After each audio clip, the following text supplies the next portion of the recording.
Assalamualaikum warahmatullahi wabarakatuh. Oke, para bosku, kembali lagi di channel Davia Novel. Kali ini kita akan melanjutkan cerita novel Cinta dan Kesetiaan part 55.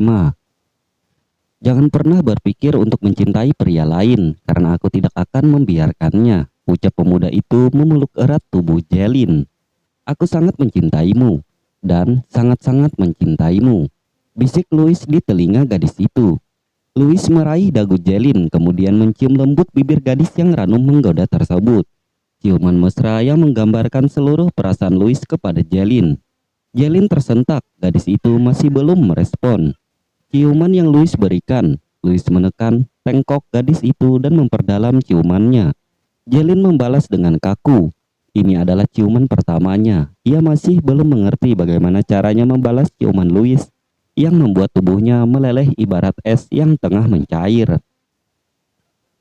Louis melepaskan bibir Jelin ketika gadis itu hampir saja kehabisan napasnya. Ia menyatukan keningnya dengan kening kekasih tercintanya. Aku mencintaimu, Jel, ucap Louis tidak bosan mengulang pernyataan cintanya kepada gadis cantik yang wajahnya kini merona karena malu.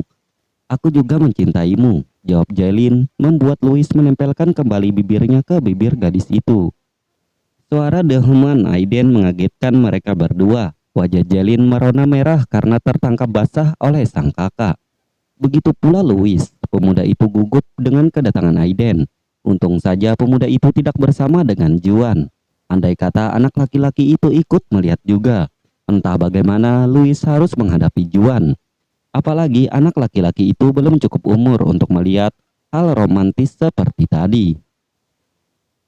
Kakak, panggil Jelin gugup. Ia merasa tidak enak karena sang kakak baru saja memergokinya.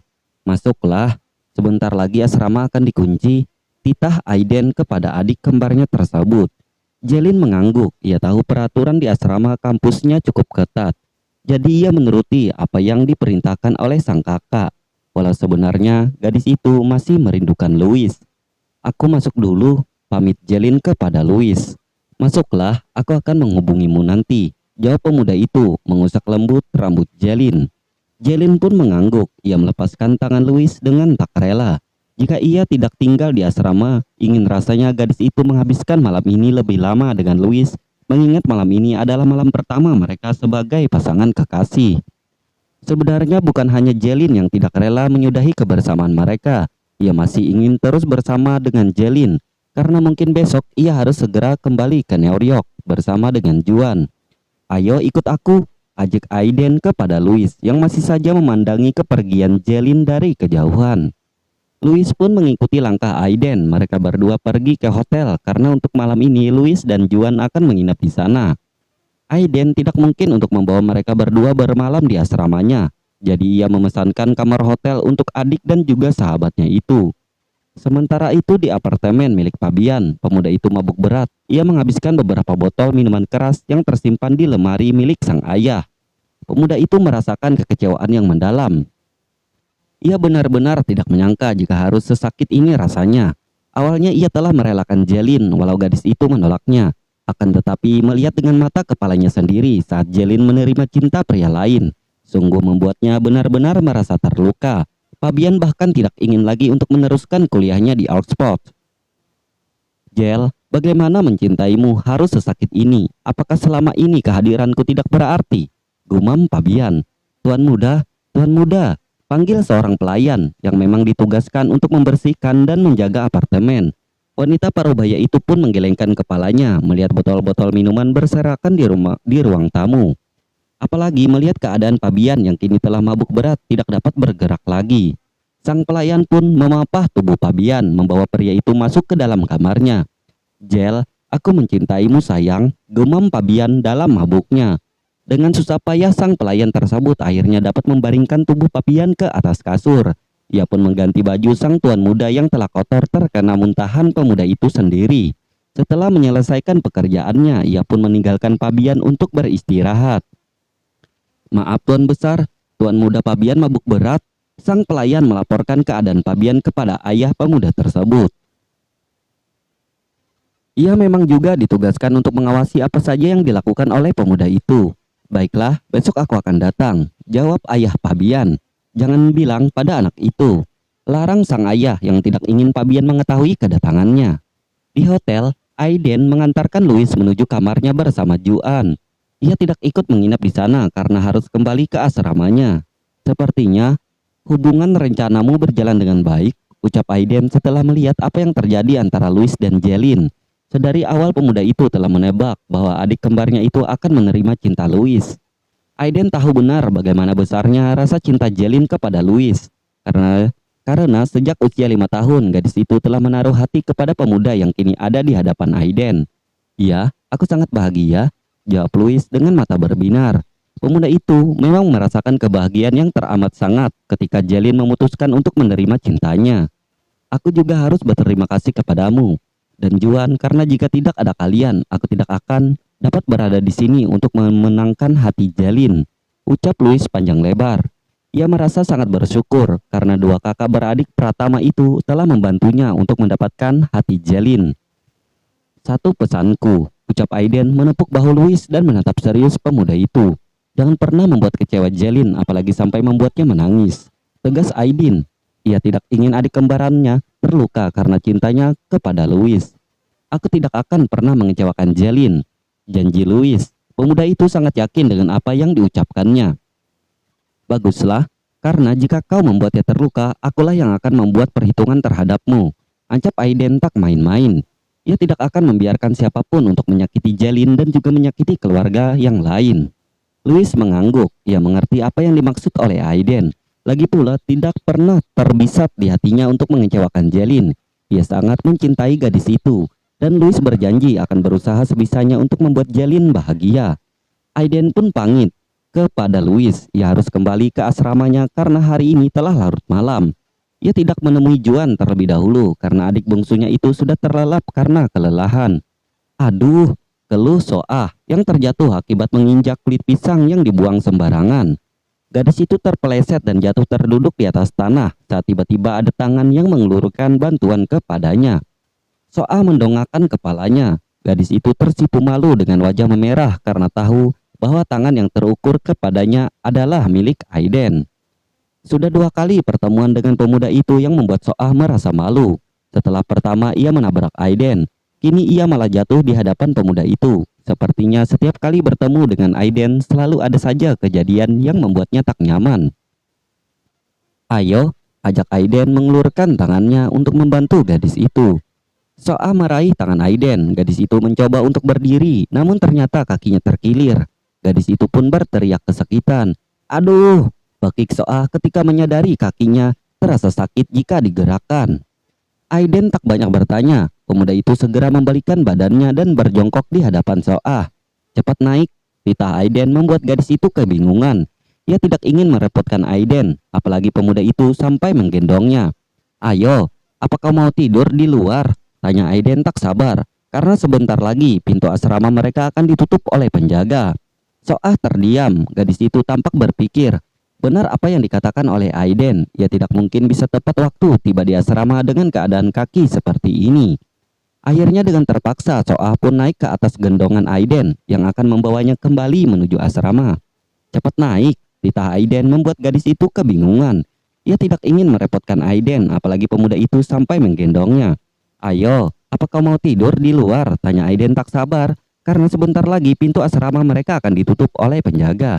Akhirnya dengan terpaksa Soah pun naik ke atas gendongan Aiden yang akan membawanya kembali menuju asrama. Jarak dari depan gerbang menuju asrama wanita cukup jauh. Namun Aiden tetap menggendong Soah dan berjalan dengan langkah yang cepat. "Maaf merepotkanmu," ucap Soah dari atas punggung Aiden. Gadis itu merasa tidak enak karena Aiden harus menggendongnya menuju asrama. Aiden hanya menjawab dengan bergumam. Seperti biasa, pemuda itu memang tidak terlalu banyak bicara, dan hal itulah yang membuatnya mendapat julukan Pangeran Kutub oleh para mahasiswa lainnya. Soah mendengus kesal dalam hatinya. Gadis merasa sangat sulit berkomunikasi dengan Aiden. Walaupun ia satu kamar dengan adik kembar dari pemuda itu, tetap saja sikap Aiden tidak berubah dari awal mereka bertemu. "Kau dari mana? Baru pulang?" tanya Soah membuka percakapan. Gadis itu berusaha akrab dengan Aiden agar lebih nyaman. "Bukan urusanmu," jawab Aiden ketus. Ia tidak suka ada orang lain yang ikut campur masalah pribadinya. Soah memutar bola matanya malas. Gadis itu tidak habis pikir mengapa sikap Aiden begitu menyebalkan. Ia heran, mengapa wajah tampan pemuda itu tidak dibarengi dengan sikap yang ramah juga lembut. Tidak bisa ya bersikap sedikit lembut saja, gerutu Soah pelan, namun masih dapat terdengar oleh telinga Aiden. Apa kau bilang? Tanya Aiden menghentikan langkahnya, kemudian menurunkan Soah begitu saja. Aduh, pekik Soah, gadis itu kembali mengadu karena merasakan sakit di pergelangan kakinya. Aiden sengaja menurunkan gadis itu karena ia tidak senang mendengar perkataan Soah. Pemuda itu memang tidak pernah bersikap lembut kepada wanita lain selain ibu dan Jelin adik kembarnya. Soah terdiam, gadis itu berjongkok dan memijat sendiri kakinya yang merasa nyeri. Ia sedikit menyesal telah menggerutu di belakang Aiden. Harusnya ia bisa menahan mulutnya agar tidak banyak bicara, karena ia sendiri sudah tahu bahwa pemuda yang ada di hadapannya ini bukanlah orang yang mudah untuk diajak berkomunikasi. Terima kasih telah membantuku, ucap Soah. Sebaiknya kau kembali ke asramamu, aku bisa berjalan sendiri, tambah gadis itu. Ia tidak ingin merepotkan lagi Aiden karena sepertinya pemuda itu tengah marah kepadanya. Soah berdiri dan mencoba berjalan dengan tertatih. Gadis itu meringis menahan rasa sakit yang dideritanya. Ia tidak mau terlihat lemah di hadapan Aiden. Soah tidak ingin Aiden mengasihinya. Aiden pun membiarkan gadis itu berdiri dan mencoba berjalan sendiri. Ia hanya memperhatikan dengan kedua tangan bersedekap di depan dadanya. Namun baru beberapa langkah Soah berjalan, gadis itu merasakan kembali rasa sakit yang membuatnya membungkuk sembari memegangi pergelangan kakinya. Aiden menggelengkan kepala melihat tingkah Soah. Sejujurnya ia bukanlah pemuda yang tidak punya hati dan belas kasihan. Maka dengan segera pemuda itu mengangkat tubuh Soah dan menggendongnya ala bridal style. Apa yang kau lakukan? Teriak Soah. Gadis itu bertanya mengapa Aiden kembali menggendongnya tiba-tiba. Bisa diam tidak? Atau kau ingin aku lempar ke dalam kolam? Ancam Aiden membuat Soah terdiam. Gadis itu bungkam dan mengalungkan tangannya ke leher Aiden karena takut pemuda itu akan benar-benar melaksanakan ancamannya. Mengingat di depan asrama mereka terdapat sebuah kolam yang cukup besar. Apa kau ingin membunuhku? Bentak Aiden karena merasakan pegangan Soah di lehernya begitu erat hingga membuat pemuda itu susah bernapas. Maaf, sesal Soah. Gadis itu pun melonggarkan pegangannya di leher Aiden. Ia menundukkan kepalanya karena merasa bersalah. Bisakah aku mengantarkannya hingga ke kamar? Kaki gadis ini terluka, tanya Aiden kepada penjaga asrama tempat Soah tinggal. Biasanya kaum pria dilarang masuk ke dalam asrama wanita. Si penjaga asrama mengangguk. Ia mengenal Aiden, maka dari itu ia percaya bahwa pemuda tersebut tidak akan berbuat macam-macam di dalam asrama wanita. Namun, wanita setengah baya itu menyunggingkan senyumnya ketika melihat Soah yang berada di dalam gendongan Aiden. Pemuda itu pun segera membawa Soah menuju kamarnya. Ia tidak memperdulikan wajah Soah yang kini tampak memerah karena menahan malu. Terima kasih, ucap Soah ketika Aiden menurunkannya di depan pintu kamar gadis itu. Istirahatlah, sahut pemuda itu. Aiden segera meninggalkan tempat tersebut karena hari sudah larut malam dan itu adalah asrama wanita, jadi ia harus bergegas pergi dari sana. Soah masuk ke dalam kamarnya. Gadis itu menghela napas merasa lega. Sejujurnya ia sangat berterima kasih kepada Aiden karena jika tidak ada pemuda itu, mungkin saja ia masih berada di jalan dan belum tiba di asramanya. Apa yang terjadi? Tanya Jelin. Begitu melihat gadis itu berjalan dengan tertatih-tatih. Aku terjatuh, jawab Soah melangkah perlahan menuju tempat tidurnya. Untung ada Aiden yang membantuku, tambah gadis itu. Soah membaringkan tubuhnya di atas ranjang. Kakakku, tanya Jelin tidak yakin. Gadis itu tidak percaya Aiden sang kakak dapat berbuat baik kepada seorang gadis. Setahu Jelin, kakaknya sangat dingin terhadap wanita. Pemuda itu juga bukan tipe pria peduli dengan urusan orang lain. Jawab Soah, mulai memejamkan matanya. Gadis itu terbayang kembali saat ia berada di dalam gendongannya Aiden, dan itu membuat wajahnya merona merah. Hei, apa yang terjadi denganmu? Tanya Jelin sembari melempar bantal ke arah Soah karena gadis itu senyum-senyum sendiri membuat Jelin keheranan. Kau, ucap Soah kembali melempar bantal milik Jelin ke wajah gadis itu.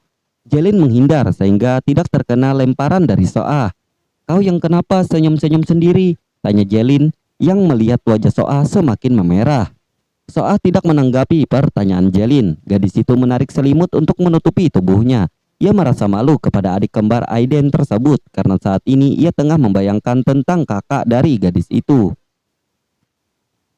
Jantung Soah berdetak lebih cepat saat mengingat kembali sikap Aiden. Walaupun pemuda itu sangat dingin, tapi Aiden bisa sangat perhatian.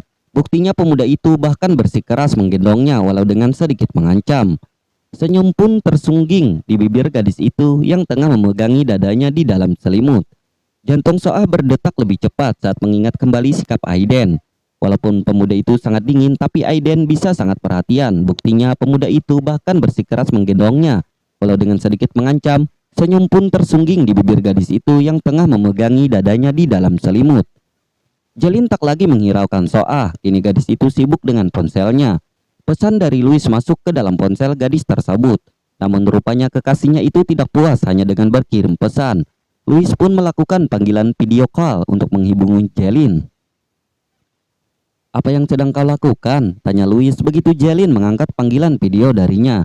"Sedang membaca novel," jawab gadis itu jujur, karena sebelum Louis menghubunginya, Jelin sedang membaca novel dari aplikasi yang ada di dalam ponselnya. "Kau sendiri sedang apa?" tanya Jelin yang melihat Louis tengah bersandar di kepala ranjang. "Sedang memikirkanmu," jawab Louis membuat wajah Jelin merona. Gadis itu langsung menutup muka karena malu. Louis terkekeh melihat tingkah Jelin yang menggemaskan. Sejak kecil mereka telah terbiasa berteman, namun karena saat ini keduanya resmi menjadi sepasang kekasih, membuat ada perasaan yang beda di hati keduanya. "Sudah larut, istirahatlah," titah Louis tak ingin gadis itu membuka mata hingga larut malam. Walau ia masih merindukan Jelin, tapi ia tahu besok gadis itu harus melanjutkan kuliahnya. Jadi, ia tidak ingin mengganggu istirahat kekasihnya tersebut. "Baiklah, kau juga harus beristirahat," jawab Jelin, karena ia juga sudah merasakan kantuk. "Aku mencintaimu," ucap Louis sebelum menutup teleponnya. Pemuda itu mengirimkan ciuman dari layar ponselnya. "Aku juga mencintaimu," saut Jelin dengan wajah merona. Ia langsung memutuskan sambungan telepon mereka karena ia terlalu malu membahas ciuman jarak jauh yang dikirimkan oleh Louis. Jelin mendekap ponselnya, gadis itu merasa bahagia. Bahkan kini berganti ia yang tersenyum sendiri saat mengingat apa yang terjadi pada saat makan malam tadi. Apalagi saat sang kakak memergokinya tengah berciuman dengan Louis. Teringat kejadian tersebut, Jelin kembali teringat Aiden dan Soah. Gadis itu penasaran apa yang sebenarnya terjadi di antara kakaknya dan juga teman sekamarnya tersebut. Jelin segera mendekat ke tempat tidur Soah dan menarik selimut yang menutupi tubuh gadis itu karena ia tahu Soah belum tidur. "Hei, apa yang kau lakukan?" protes Soah. Gadis itu mengerucutkan bibirnya karena Jelin mengganggu lamunannya tentang Aiden. Baru saja gadis itu masih mengenang tentang bagaimana perhatiannya pemuda yang biasa bersikap dingin itu. Jelin tidak mendengarkan protes dari Soah. Ia duduk di pinggir tempat tidur gadis asal Korea Selatan tersebut.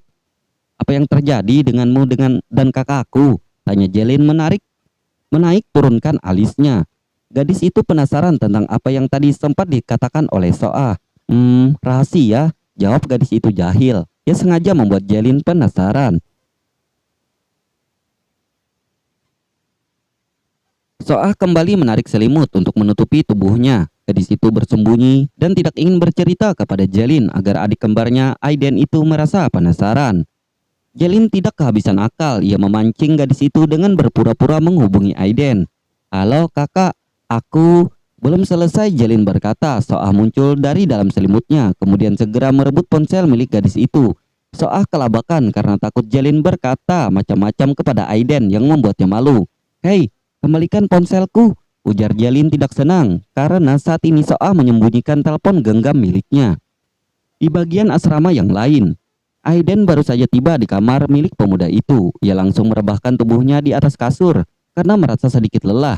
Menggendong Soah dari gerbang kampus hingga depan pintu kamarnya memang cukup membuat tenaga pria itu terkuras. Bukan karena postur tubuh gadis itu yang membuat Aiden lelah, tapi karena pemuda itu berusaha menahan debaran jantungnya saat berdekatan dengan Soah. Baru kali ini, Aiden merasakan hal seperti ini. Selama ini ia tidak pernah terlalu dekat dengan seorang gadis. Soah adalah gadis pertama di luar ibu dan juga adik kembarnya yang bisa dekat dengan pemuda itu. Di usianya yang menginjak 20 tahun, tidak ada satupun gadis yang mampu menembus pertahanan yang ia buat. Aiden selalu bersikap antipati terhadap wanita, bukan karena rasa trauma atau semacamnya. Pemuda itu lebih memilih untuk berkonsentrasi dengan pelajaran dan pendidikan yang saat ini tengah dituntutnya. Ada apa? Tanya Hongju yang heran karena telah larut malam teman sekamarnya itu belum juga memejamkan matanya. Biasanya Aiden tidak pernah terjaga hingga larut malam. Selesai berkutat dengan buku dan juga laptopnya, pemuda itu lebih memilih untuk tidur bahkan jauh sebelum tengah malam. Namun saat ini yang dilihat Hongju sungguh berbeda dan cukup membuat pemuda asal Korea Selatan itu heran.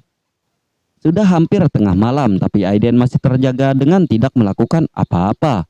Pemuda itu tampak memandangi langit-langit kamar dengan tatapan kosong yang sebenarnya cukup membuat Hongju merasa ngeri. Ia takut ada sesuatu yang buruk menimpa pemuda yang sudah hampir 2 tahun ini menjadi teman sekamarnya. Aiden menoleh ke arah Hongju setelah mendengar pertanyaan yang dilontarkan oleh pemuda itu. Ia bangkit dari posisi tidurnya, kemudian duduk dan menatap serius ke arah Hongju, yang juga tengah menatapnya karena penasaran. "Boleh aku bertanya sesuatu?" ucap Aiden kepada Hongju, yang saat ini tengah duduk di hadapannya. "Apa yang ingin kau tanyakan?" Hongju kebingungan karena tidak seperti biasanya Aiden bertanya dengan serius kepadanya. Pemuda itu tidak pernah membicarakan tentang masalah yang tengah dihadapinya. Selama mereka menjadi teman sekamar, Aiden lebih banyak diam. Ia lebih suka bergaul dengan buku ketimbang berbicara dengan manusia. Aiden tampak ragu-ragu untuk bertanya. Pemuda itu menggaruk kepalanya yang tidak gatal. Ia belum pernah menghadapi hal seperti ini. "Apa yang kau rasakan jika dekat dengan seorang gadis?" tanya Aiden. Hongju menautkan kedua alisnya. Pemuda itu kebingungan apakah hari ini matahari akan terbit dari sebelah barat. Mengingat Aiden, si pangeran kutub, bertanya tentang perasaan dekat dengan seorang gadis. "Ayo jawab," desak Aiden, tak sabar karena Hongju hanya menatapnya dengan keheranan. Melihat Aiden yang tidak sabar justru membuat Hongju tergelak. Pemuda itu tertawa terbahak-bahak hingga terasa sakit perutnya. Aiden sendiri nampak kesal karena Hongju menertawakannya. Andai ia bisa mengerti apa yang dirasakannya, tentu ia tidak akan memilih untuk bertanya kepada Hongju, yang berakibat pemuda itu menertawakannya. Hongju menyeka air mata yang keluar dari sudut matanya karena terlalu keras tertawa. Pemuda itu pun kembali menatap serius wajah Aiden. "Apa kau sedang jatuh cinta?" tanya Hongju, membuat Aiden mengernyitkan alisnya mendengar pertanyaan pemuda itu. Bersambung. Apakah benar Aiden jatuh cinta?